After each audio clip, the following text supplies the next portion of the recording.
voir et Priorité de au l'entendre direct, après ce qui s'est Macron passé va depuis s'exprimer l'explosion après ce qui s'est à passé avec, Damas. On ne sait pas s'il doit sur l'évoquer, l'explosion. alors que Jean-Noël On va Barrot, ministre des l'écouter. Affaires étrangères, est ici à ses Il côtés. s'est exprimé sur les réseaux sociaux à l'instant. Alors Je me qu'a-t-il permets dit? de vous couper. Et qui est ce qu'il a écrit Oui, donc c'est pas lui qui parle encore. Rien ne pourra étouffer On va l'aspiration des l'écouter, Syriennes et des Macron Syriens s'exprime à après ce qui vivre s'est dans une passé. Syrie pleinement souveraine, sûre, pluraliste, unie. Ce matin, j'ai rencontré la Syrie dans toute sa diversité. J'ai vu la dignité, le courage et la détermination. Et en fait, c'est la dernière phrase qui est le plus importante. Ma visite se poursuit. La visite se poursuit et on voit que le programme continue de se dérouler comme prévu. C'est un forum économique auquel il assiste sur ces images. Juste Oui, après son entretien bilatéral avec son homologue qui est à côté de lui. oui, et je vous dirais que évidemment tout ce qui se dit est très important pour la diplomatie, le commerce franco-syrien, mais ce qui nous intéresse le plus, c'est évidemment la sécurité et tous les éléments de calendrier, Pourquoi de les planning que photos nous se vous donnons concentrent quand je se parle? tiennent dans le même lieu, c'est-à-dire qu'Emmanuel Macron ne quittera pas le palais présidentiel avant de partir pour l'aéroport, direction Ankara et la Turquie. Donc même s'il rencontre de la société civile, même s'il y a un forum économique, tout ça, ça se situe dans l'enceinte ultra sécurisée du palais présidentiel syrien.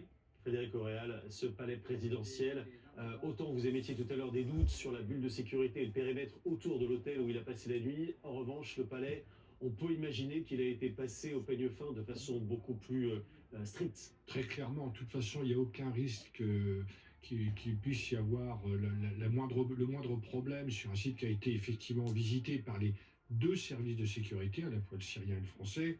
Donc il n'y a pas le moindre risque de pris. Et comme je vous le disais tout à l'heure, dans tout ce qui se passe actuellement, c'est la préparation de l'après. euh, sur la sortie, sur le retour vers l'aéroport, donc c'est très bien. L'objectif Ce initial matin, il y a voulu par le beaucoup président, l'objectif d'informations, politique, énormément. bien évidemment, se déroule comme il le souhaite. Ensuite, Il n'y a pas d'interférence sur ce qui s'est passé sur la visite du président. Avec donc le président syrien qui est en train de s'exprimer maintenant, c'est évidemment Guillaume Narret. Je vous demandais, qui a la main sur le terrain par ailleurs? Parce qu'on sait que l'Élysée, bien sûr, il y a une dimension politique, il y a une dimension Oui. sécuritaire. Est-ce que vous, service de sécurité de la présidence de la République, si vous dites au chef de l'État, il faut rester à tel endroit, il faut partir, et si le pouvoir politique lui dit ah non, on voudrait faire ci, qui a la main? On sait que par exemple aux États-Unis, ce sont les services de sécurité, c'est le Secret Service qui a la main. On est sur une autre conception. La primauté du politique en France est évidente, quel que soit d'ailleurs le président. On l'a vu à maintes occasions. Il n'en demeure pas moins qu'il y a un principe de réalité qui s'impose avec là par exemple des contraintes bien évidemment sur les itinéraires de sortie. On a dit bien ce palais il est sanctuarisé. Après la question c'est sur le timing de départ puisqu'il y a une autre réunion qui s'enchaîne et sur les modalités du départ, les itinéraires de Ça se fait départ. en bonne intelligence avec le Oui. cabinet plus politique du président. Ça se fait en bonne intelligence. Il n'y a aucun intérêt à ce qu'il y ait un incident, qu'il soit diplomatique ou sécuritaire. Si vous me permettez, on est obligé de s'entendre quelque part. On est condamné à s'entendre pour que cela se passe. Parce qu'il n'y a pas que notre président, il y a aussi le président syrien et le président syrien qui veut donner la meilleure image possible de son accueil. Donc le président syrien qui est en train de s'exprimer, cette image elle est importante Patrick, parce que il est en quête de légitimité internationale encore le président syrien. Donc le fait d'avoir comme ça à ses côtés Emmanuel Macron, c'est pour lui une preuve de respectabilité supplémentaire. Oui, jusqu'ici, il s'est plutôt bien débrouillé, on va le dire, sur le plan international. Il s'est quand même rendu à la Maison-Blanche, il s'est rendu à l'Élysée, il a essayé de faire le lien. Alors que visiblement, je vous interromps, parce que sur la droite, on voit une délégation qui est en train d'arriver sur les lieux. Sans doute, hein. Oui, c'est sans doute le ministre, parce qu'on voit qu'il y a un dispositif de sécurité important, la nervosité qui monte d'un seul coup. Tout à fait, le ministre donc de l'Intérieur, le ministre syrien, bien sûr. entendu. Mais effectivement, au niveau international, Al-Shara, il essaye je dirais, de naviguer dans ces eaux troubles. On le rappelle. Bah oui, mais bon, comme après, vous bien avez le suivi, truc qui bien dit couvert c'est ça. cette guerre entre les États-Unis et l'Iran qui a duré 4 mois, comment cessez-le-feu compris.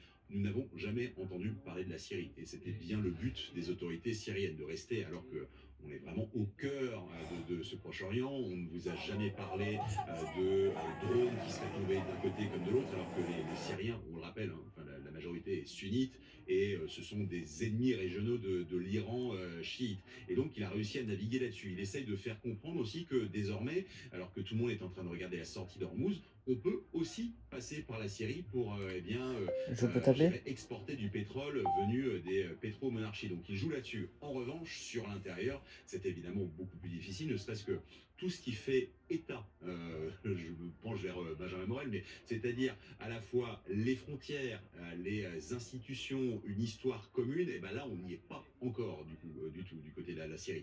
Vous allez dans le sud, et vous avez le Golan qui est annexé par les Israéliens, vous allez dans le nord-ouest, vous avez cette Oh. zone tampon qui n'a aucune valeur juridique de la part des Turcs, vous avez les Ben Kurdes ouais, qui cherchent hein. leur autonomie, et puis rappelons-le, toutes ces formations djihadistes qui font Ah tout bah là, pour j'ai des saper informations, cette là, il y a des souveraineté. informations J'oublie importantes. même évidemment le clan Assad, Bachar Bah el-Assad, Macron, qui il a est failli là-haut passer à en côté, hein. Il y a eu une aussi, mais il explosion reste en encore Syrie, quelques officiers, des où membres Macron qui se font la rendait, contrebande avec et le il a failli Hezbollah. être blessé, hein. J'ajoute énormément d'informations qui peuvent apporter la confusion. C'est Là ouais, mais volontaire bon, parce ça que m'aurait pas justement, ça étonné. Lui démontre aussi, que ça va être cet comme État-là, Trump, il va se il faire est en agresser transition, souvent. il essaie d'exister après Enfin, ça un va lui arriver de demi-siècle plus en de plus. dictature. On l'a vu en Irak, Et on l'a un vu jour, il en va se faire Libye, ça n'est attaquer, hein. jamais facile, c'est un euphémisme de le dire, Parce que mais bah, il il a essaye de honte, hein. Là, tenir il a ça. honte, là, Et hein. pour ça, il faut aussi bien obtenir la D'accord. confiance de Oui, dirigeants oui, il a européens. honte. Et c'est Attends, il notamment devrait le cas avoir d'Emmanuel honte. Macron qui, encore une fois, Moi, je dis a qu'il fait devrait avoir pari honte. diplomatique, Ils symbolique font et pas la parole sécuritaire quand de c'est venir des là-bas. trucs importants. Il est jamais là quand il le Arnaud faut. Morel, parce qu'il est Il est avec toujours nous sur ce ailleurs. plateau, le Il constitutionnaliste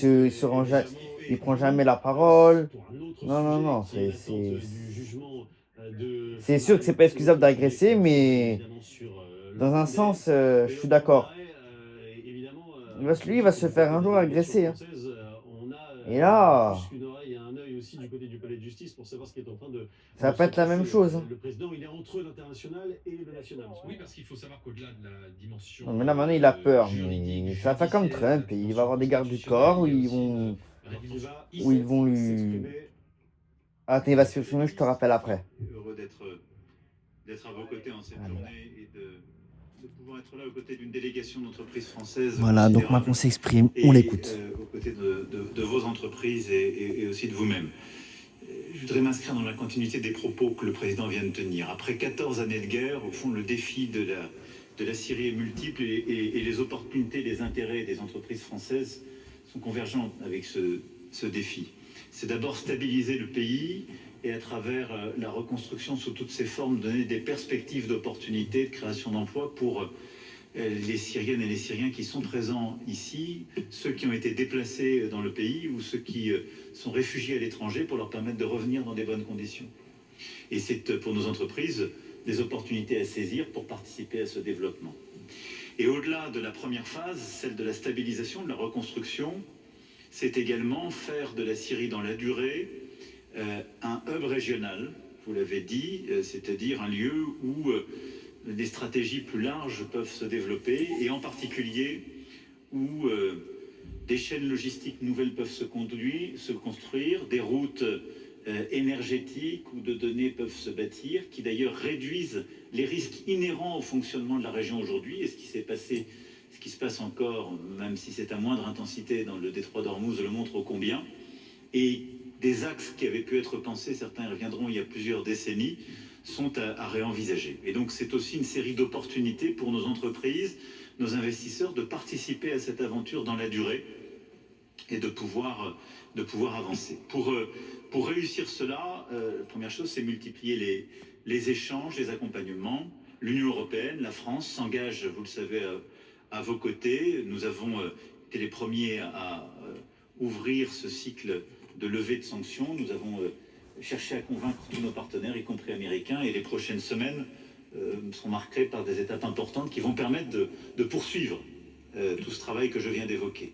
Ensuite, c'est les discussions qu'il y a entre nos entrepreneurs. Et la réunion d'aujourd'hui est importante. Je souhaite qu'elle soit suivie par d'autres, qu'il puisse y avoir plusieurs autres visites et échanges, et en particulier que nos conseils d'affaires, CAFSI et CEFS, puissent, à travers la signature de l'accord entre ces deux instances aujourd'hui, renforcer la coordination et les partenariats entre les communautés d'affaires, qu'il y ait un dialogue aussi régional, et qu'à travers cette communauté d'affaires et cette perspective reconstruction et hub régionale, on arrive à bâtir un dialogue nouveau entre d'une part la Syrie, les États clés du Golfe qui sont nos partenaires, la France et les Européens. Et puis pour réussir pleinement cela, au-delà des discussions d'affaires que nous avons là et qui couvrent beaucoup de domaines, puisque nos entreprises veulent rouvrir et être accompagnées par des outils financiers comme le FASEB qui est bien connu côté français ou d'autres instruments, on veut couvrir tous les domaines, l'énergie, l'eau, les transports, la logistique. Évidemment, quand je parle d'énergie, je parle d'hydrocarbures comme onshore, offshore, comme d'énergie nouvelle, mais aussi les titres sécurisés, l'aviation civile, on l'a couvert avec Monsieur le Président.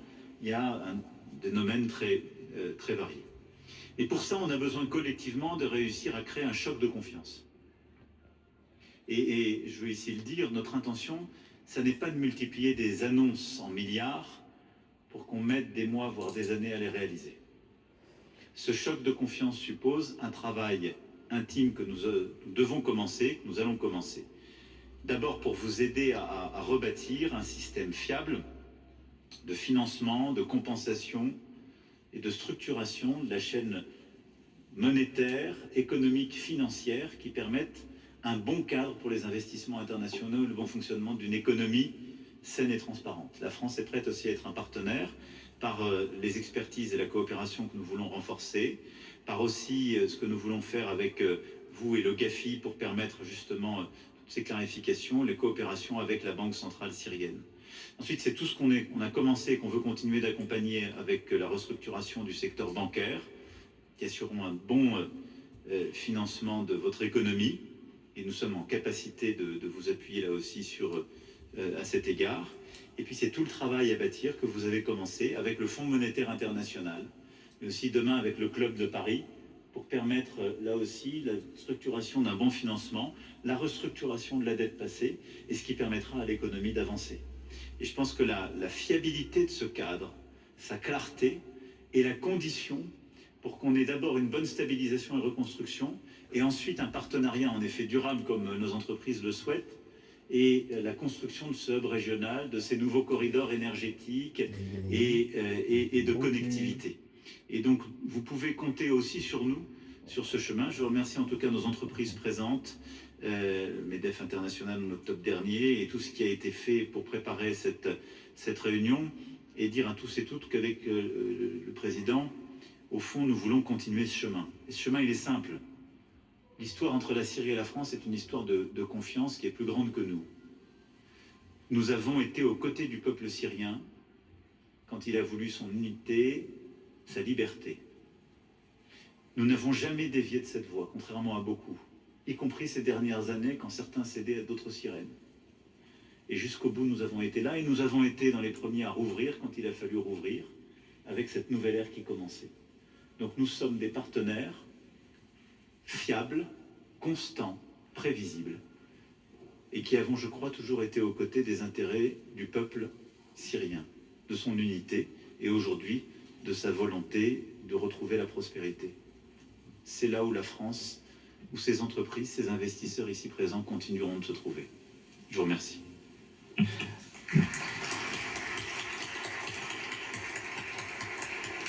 Voilà, donc, Merci infiniment, Monsieur le Président. شكرا لفخامة الرئيس ماكرون. ننتقل الآن إلى معالي وزير الاقتصاد والصناعة في الجمهورية العربية السورية. Voilà pour le président de la République, Voilà dont pour il le président de la s'exprimait Patrick Sauce lors de l'ouverture de ce forum économique de Damas consacré à la reconstruction de la Syrie. Ça se passe au palais présidentiel et il nous vous avez faut revenir, entendu, Patrick, évidemment, c'est émission l'un des titres de spéciale, on se l'actualité. retrouve Marine Le Pen, évidemment, pour sera le en titre direct. essentiel À de de suite.